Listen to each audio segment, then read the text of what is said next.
This episode of the E-commerce Playbook podcast is brought to you by Segmetrics. Get clarity on what channels are driving the most revenue for your brand beyond the first purchase and send data directly to Facebook so they can find more of the right customer. Start your free trial at segmetrics.io. That's segmetrics.io, or check the link in the show notes. Hey folks, welcome to the E-commerce Playbook podcast. I'm your host, Richard Gaffin, Director of Digital Product Strategy here at Common Thread Collective. And of course, I am joined, as I always am, by Mr. Taylor Holliday, who is the CEO of CTC. Taylor, how are you doing today? A little tired, a little hungry, but ready to chat. Okay, good. That's right. Well, so yeah, in the Maslow's hierarchy of needs, you're sort of down in the more basics right now. But what we're talking about is something a little bit more heady, which is strategy versus operational execution. I'm trying to think of an analogy here. Like, I don't know if eating or something is operational execution here, and I don't really know how that works. But what you eat is the strategy. Yeah. There's probably exactly probably right. some system design questions Your there. diet. Yeah. Right. So this topic came up sort of in our pre-discussion before we hit record here. We've been talking for a while on this podcast now, almost ever since we began hosting it, about the idea of, building for the long term is now mission critical, right? In the past, you could get a quick return, you could build for short-term profit, and that would have been fine, but that's no longer an option. But one word that hasn't really come up yet is this idea of strategy. We talk a lot about creative, we've talked about brand recently, we've talked about using the right metrics and using more maybe frameworks rather than tactics. But what we haven't talked to really is use the S word, strategy here. And so part of our discussion was this idea of so maybe I'll frame it this way. And I'll just say this, I should probably find out where I got it, but I received this book in the mail mysteriously recently. This is from Harvard Business Reviews. It's their book on strategy, which is a series of definitive articles, as they say, about strategy. And the very first essay in this book, called What is Strategy by Michael E. Porter, the very first chapter is called Operational Effectiveness is Not Strategy. And it's interesting because that dovetails very, very closely, I think, with something that you've been thinking about recently, which is this idea, exactly that operational excellence not only is not strategy, it's also ought not to be the main focus, because a bigger strategic lens to view your business is actually what's really critical right now. So maybe speak to that a little bit, Taylor. How did you start thinking about this relationship between these two things? Very simple lesson has been learned for me in the process of 4x400 running our brands.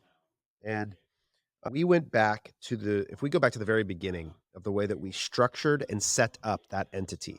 Okay. It was a holdco where we had a various set of subsidiary brands, and we kept the entrepreneurs on the cap table when we acquired the brands. We wanted them to have incentive to continue to grow the individual entities. And that strategic decision created a foundational problem that we have been dealing with for 10 years. And we cannot operationalize ourselves out of that fundamental strategic failure.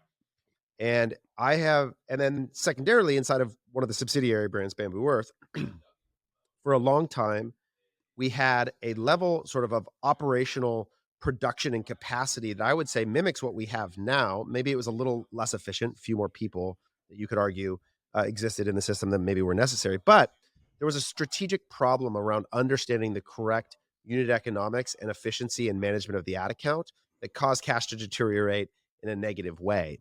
Time and time again, CTC, I've seen very similar ideas pop up where, as much as we want to focus on the how we're doing, what we're doing on a day-to-day basis and trying to improve it, make it more efficient, if the underlying strategy that's guiding it's sort of a trellis that operations gets built on top of, right? If there's a flaw in it, none of the operational excellence matters. And one of the things I experience a lot right now from brands when they come to us at CTC is that they believe the solution to their problem is an operational one. We need more creative. If we just had landing pages and creative, then we would get X, Y, and Z. If we did more, if we had greater output, the problem would be solved. But when I go look in their system, there's a fundamental strategic problem that they either don't understand the specific unit economics and they're running contribution at a negative level inside of their paid media, and they're not utilizing the correct cost controls and things that we would believe that's a strategic flaw that's actually causing any amount of creative to sort of be spinning in circles. A lot of times we see like they're selling the wrong products. Their ad accounts driving because it's on lowest cost to too low of AOV items, which is deteriorating their margin. There's an inventory purchasing problem that created a need for massive discounting. These are all strategic initiatives that sort of create operational problems. Now, I'm sure some of this is a little semantics, and people are going to argue, "Oh, that is operational excellence would be forecasting accurately." And okay, Mhm. so there's probably some blurred lines where strategy and operations begin, but I really believe and have personally experienced that a great strategy is the foundation um, that premeditates and necessitates operational excellence. Like you cannot disassociate these things. Most brands, I think, because especially this is the last thing I'll say, and I'll kick it back to you, is I believe that the ecosystem of Twitter and D2C culture is so built around the operator as the hero, the archetype persona. Right. And operators, by definition, are people who just output and they learn through trial and error and they evolve. And we've elevated that premise really high, and they're the loudest voices in the community. But often, that the amount of errors that they make along the way reflect poor strategic thinking that could be offset with wisdom and experience and knowledge. That I think if we stopped a little bit and sell and created more space for a great strategy, and of course there's like a trial and error that gets layered on top of it, I think we could be in a better place. Yeah. I think like one thing that's kind of interesting and something that you pointed out in our discussion as well was that um, a lack of a strategy isn't it ends up being a strategy in and of itself, correct? So the Right. idea, like maybe the concept that we can tie this back to is this idea of like a strategy, to my mind anyway, begins with establishing your core business goal. Like, what are you trying to do with your business and why are you trying to do it?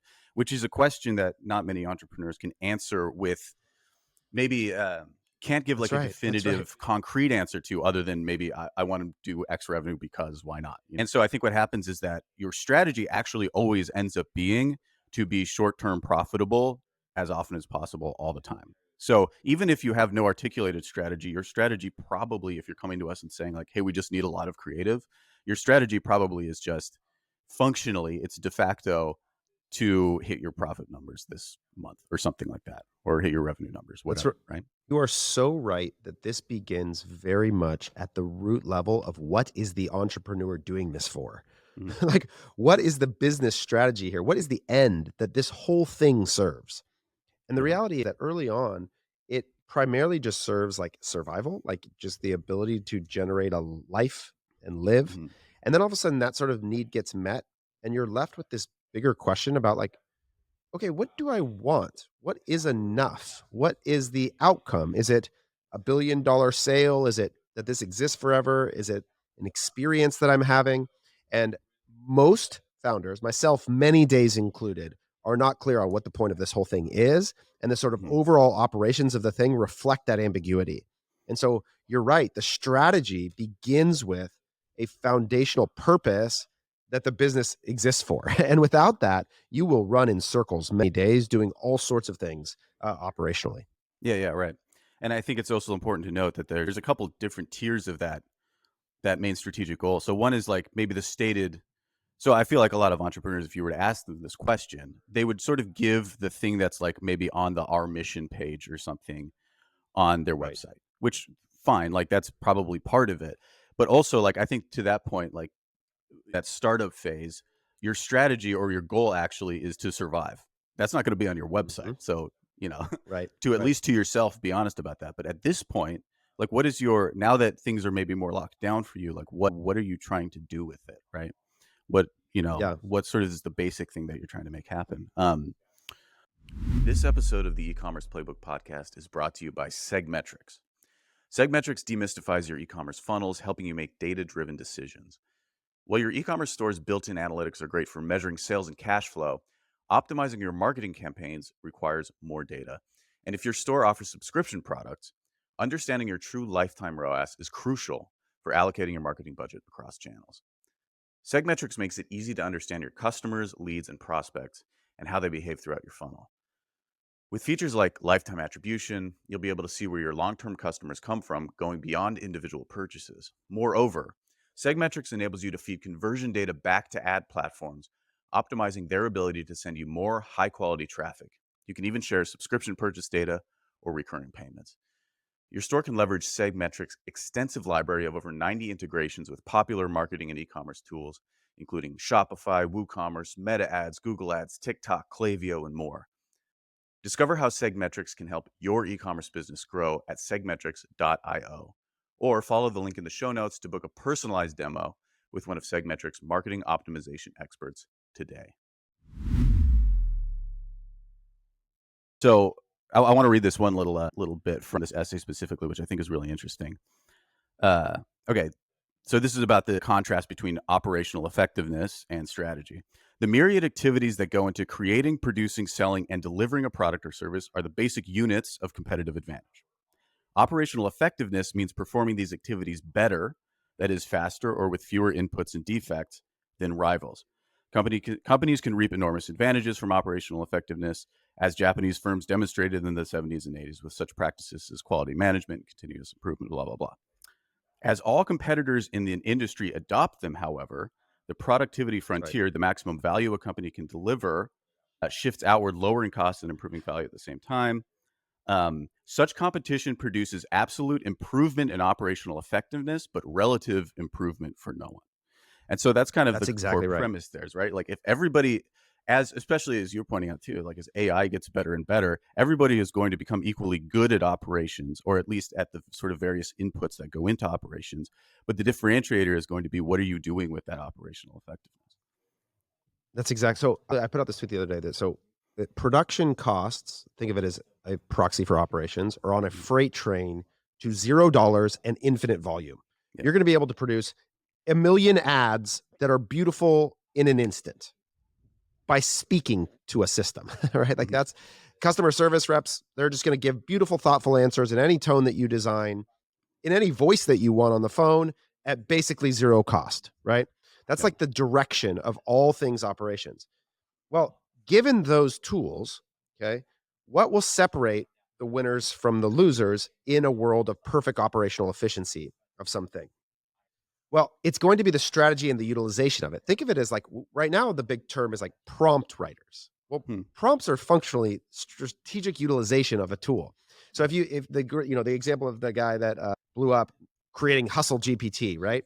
He writes this prompt to ChatGPT saying, "You are now Hustle GPT. I have $100. We're gonna, I'm your human liaison to the physical world, and we're gonna go make money." And it blows up. He gets 20 million impressions. He's on TV. He's on podcasts.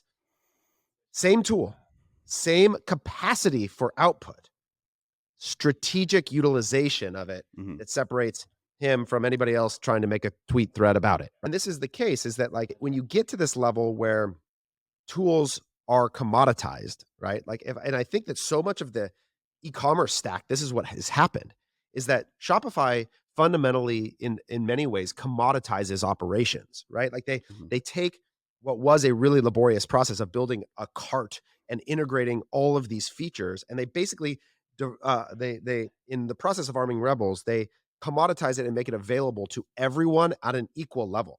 You know, Hmm. and I think that this often actually seen as like a value proposition for a business, but that cannot be your competitive advantage. And Michael Porter, it's funny, I didn't realize he was the first person you were referencing there. Hmm. So he's famous because he wrote a book called Competitive Strategy, which is one of the ones I reference in my post.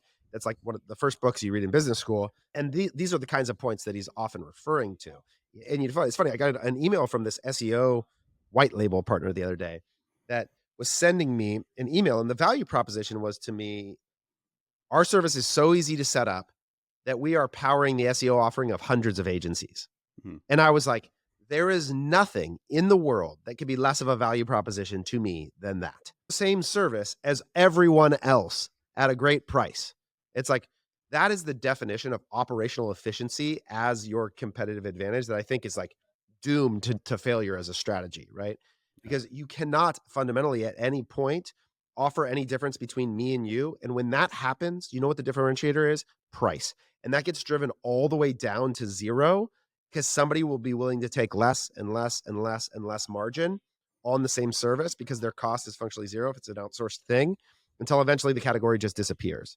And so, in this moment, to actually be strategic about the way you design and implement and build product the way you think about deploying your media is all where the advantage lies, in my opinion. Yeah. So maybe let's go into what the components are of a good strategy or of just strategy at all. And I think there's an interesting side discussion here about like why emphasizing strategy over operations is sort of seems kind of controversial still or not like super popular, but maybe we can get into that later because I think yeah. So let's start just talking about what strategy is. So in this particular essay, what Porter talks about is um, essentially what he's talking about is positioning yourself as doing things differently or for different people really than your competitors. And so simply it's Yep. like yeah, this is just sort of brand positioning 101, which is like for instance, X company, we only serve the niche needs of a very wealthy clientele, or we Right. serve the niche needs of a broad group, or we serve the broad needs of a very niche group. Like there's sort of these different Right. categories that it falls into, and then of course that plays out into brand strategy. Like who is this? What does this look and feel for?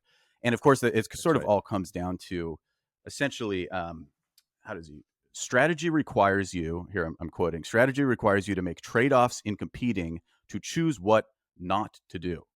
Some competitive That's right. activities are incompatible, thus, gains in one area can be achieved only at the expense of another area. For example, Neutrogena soap is positioned more as a medical product than as a cleansing agent.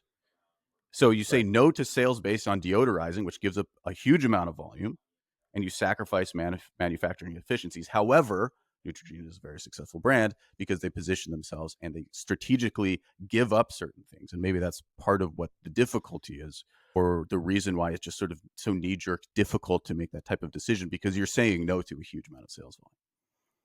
That's right.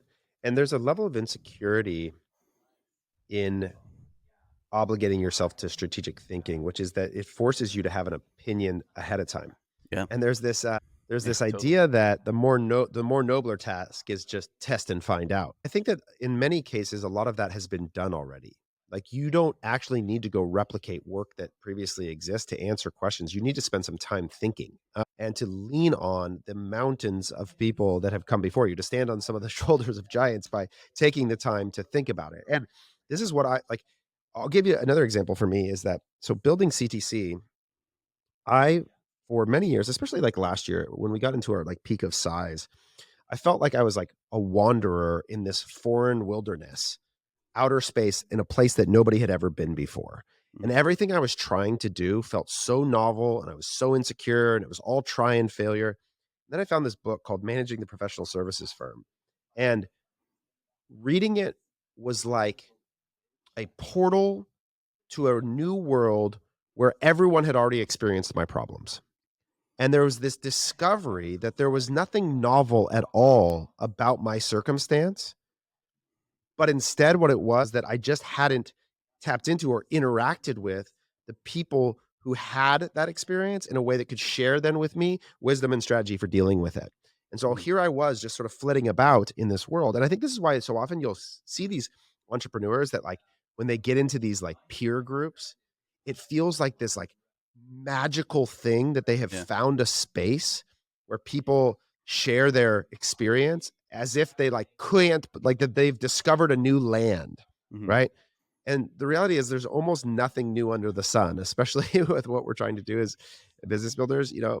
And so there's a lot of wisdom to be gleaned, and there's a lot of that formulates better strategic thinking about how to do what you're trying to do versus just trying more things, space to stop and reflect. Yeah. I mean, I think that there's like, because I remember the earlier days of CTC when I was there the first time, like that was certainly the attitude, which was like, let's test and find out. Don't go off your sort of initial gut instinct. Just Yeah. test and see what works, and you'll find out. And if there's definitely value to that, because oftentimes our gut instincts are sort of poor barometers of what's actually true. However, I think what we have sort of discovered is that, like, yeah, you have to have a reason that you're doing what you're doing before you start testing. Otherwise, you're not going to get anywhere because there's not really a direction that you're headed in the first place. I think what you're saying is is like the idea if there's any value to us as an agency at all, Mm, okay, if there's any value at all, it would be predicated on the idea that 12 years of doing this across tens of billions of dollars in revenue would lead to the formulation of strategies that could be deployed on your behalf. yeah. And if that isn't true, then there is no value of us other than our operational efficiency and excellence relative to some other place that you can source it.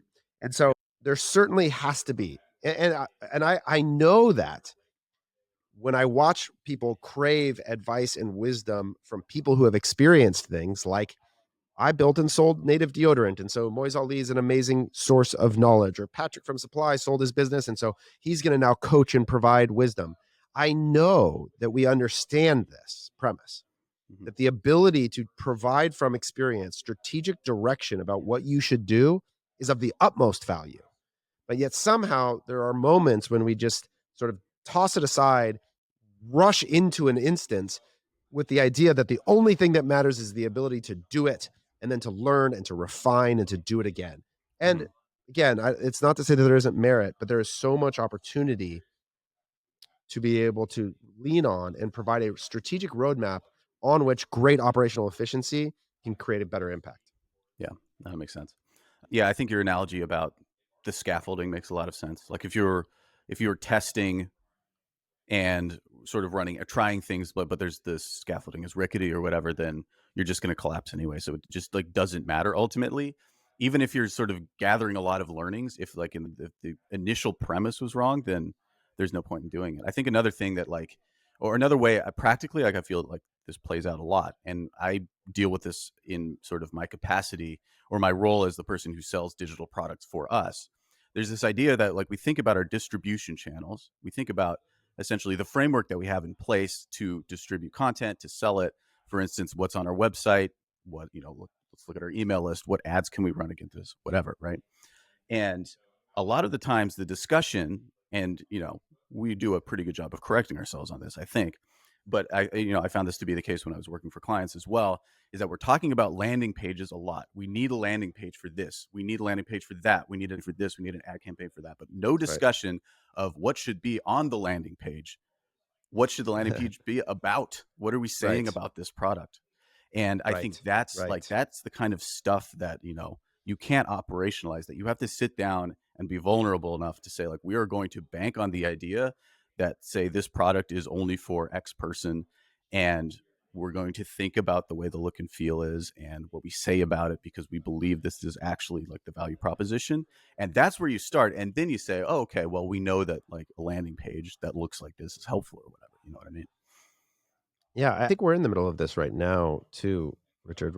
Like, because it's sort of like, okay, well, what's the point? And I think what you're describing is exactly it. Is that I would it's sort of like writing an outline for a presentation before you do it. It forces you into this question of like why, what's the goal, what's the intended action, what's the outcome that would mean it's successful. That sort of strategic roadmap to the operations is important. And I think about like our funnel we're running right now with the D2C index. So Hmm. for those of you that don't know, CTC has a tool that's like an aggregate view of the industry performance called the D2C index that we use as sort of a tip of the spear to one provide a product and opportunity for people to view data in a way that connects CTC to that information, but it also sets up an ability for us to enter into conversations to understand more of what is the kind of data that people are looking for. And so there's a strategic plan that sort of first gets developed around how to use products in connection with an overall brand presence and idea of what CTC is and who we are and how we want to Hmm. position ourselves in the world, that then leads to a set of operational actions that now, yeah, we have to go be excellent at, and we're going to test and refine, and we're going to A/B split test and try different ads and da da da. But it all sort of is rooted back to what is CTC 2.0? What is the new Hmm. open identity? Who are we trying to become? Therefore, what are the ads and message and funnel that would work? Because it wouldn't make sense to just go say that the only rule is that the primary value proposition is it has to work. Because if that thing that worked wasn't connected to who we were and our value proposition more broadly, our operational systems, Hmm. you would break the thing, altogether. Yeah, and it all hinges on what your definition of the word work is. What does it mean for something to work? Right. And I think all too often we let other people give us the answer to that question, which is to say, like, is our CPA good or something like that, or is like ROAS good or Right. whatever? And like that can't be the thing is working. You have to define that for yourself based on your specific goals. I think like That's right. this, yeah, That's right. using ourselves as an example is a great idea because I think like what from my perusing of this particular article and then my just general experience, figuring out what your strategy is a question of figuring out who and what you're going to say no to, right? And I Yeah. think like find this when I used to run, we had a short-lived branding department here at Commoditization Collective, and one thing that I found really interesting is that in our conversations we would have these sort of we would have the kind of, or the client go through this exercise where we would say, our brand is not these adjectives. Our brand is Right. these adjectives. And That's right. despite what I thought, the thing that was most helpful was what we are not. And explaining gave us a lot of space. Like if we can say we're not going to go there, then we have the room to Right. create something new and something valuable in the space that's left behind. And so I think like for us, like it's a question of like who's not a good client for us. And we just have to That's say, right. I'm sorry, we will not accept your $20,000 this month because it's just That's not going right. to work for us in the long run. And that's a difficult decision to make, but it's totally necessary. Yeah, and it is so critical to actually being able to compound the value of your thing over time by repeatedly moving in a consistent direction and to bring people on board with the ideas in a way that they can understand and participate in as employees, as customers. It's really, really helpful. So, strategic thinking, underrated, production, possibly a commodity, and more so into the future. So, what is your business strategy? We'd love to hear how you think about this, or are we just highfalutin, just Yeah. nonsensical Philosophers on the mount, right? philosophers on the mountaintop here? Let us know. Exactly. Cool. All right, guys. Thanks for hanging out with us. Take care. We'll see you next week. Thanks again for joining us on the e-commerce playbook podcast. Please remember to rate and review. Of course, if you're watching on YouTube, like and subscribe. That stuff always helps us out. And since you've made it all the way to the end, I want to use this as the opportunity to announce something very special. So next week, and I'm going to say this now, and Corey can cut it out if this ends up not being the case, but we are releasing a new product. And as Director of Digital Product Strategy, I'm very excited about this. And it's called the E-commerce Diagnostic Toolkit. And so the idea here, speaking of strategy, is to give you a sense of what your brand's biggest weak points are, what your strong suits are, and then with that sort of combined knowledge, give you a sense of what your biggest opportunities are. So essentially what it is there's a manual that guides you through exactly what the metrics are that we're going to be measuring, the philosophy behind what we're thinking about, how it fits into our broader framework. And then it'll also have an interactive assessment portion where you enter really specific data about your brand in, and at the end, it'll spit out a special number that we've invented called the growth quotient, or GQ, which will give you a sense of like what the growth potential of your brand is right now. And then it'll break it down into the subcategories of exactly what you can do to affect that number, to bring it up, and to pursue those opportunities right now. So that's coming out next week. We'll have a special podcast about it next week as well.